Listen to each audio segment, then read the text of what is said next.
गामुछा मथारे पगड़ी मन जाए आकाशे उड़ी धारा सिरा बण मास भाई आम कांधे काउड़ी धारा सिरा बण मास भाई आम कांधे काउड़ी हाँ तुंडरे शंकर केते उपचार लोभ मोह जाउची छाड़ी धारा सिरा बण मास भाई आम कांधे काउड़ी धारा सिरा बण मास भाई आम कांधे काउड़ी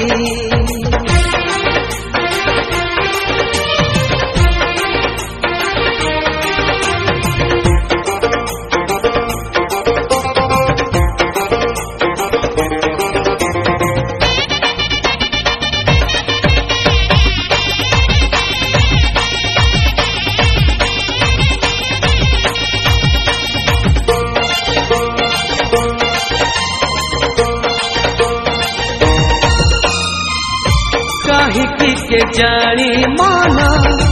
एही मासटारे हो एही मासटारे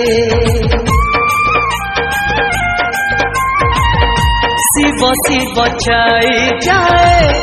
सारा शरीर रे हो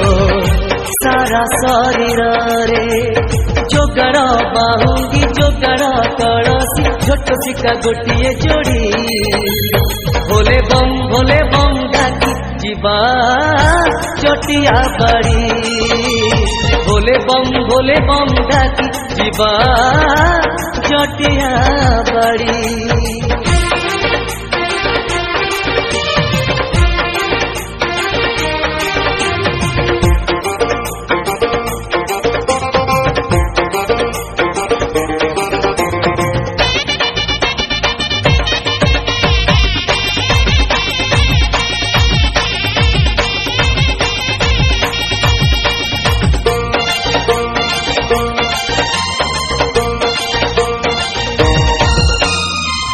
शिव सत्य शिव नित्य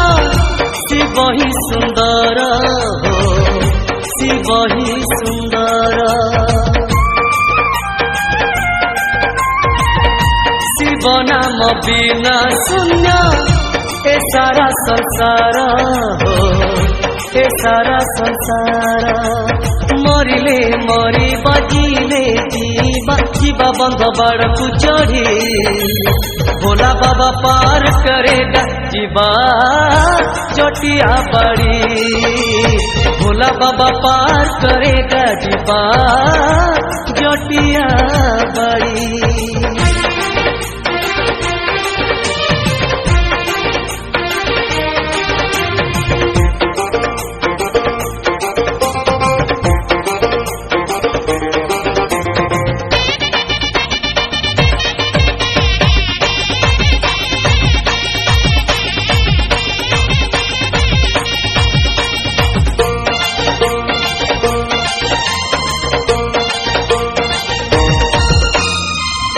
मन गंगा नदी हेले शिव शरण रे हो शिव शरण रे पंख पोखरी ते हेले शिव विनाश रे हो शिव विनाश रे मन को सजाड़ी अलिया उजाड़ी चल भाई धाड़ी की धाड़ी जटा बाबा सबू जची देवे जीवा चटिया बड़ी जटा बाबा सबू जची देवे जीवा चटिया बड़ी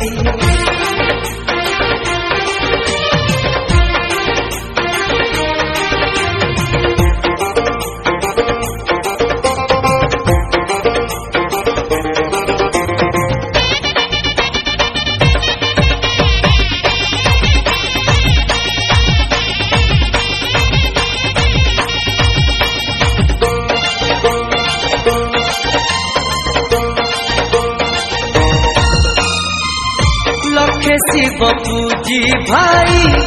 किछि लाभ नहीं रे किछि लाभ नहीं। लक्षेरु गोटिए भल गुण जदि नहीं तोरा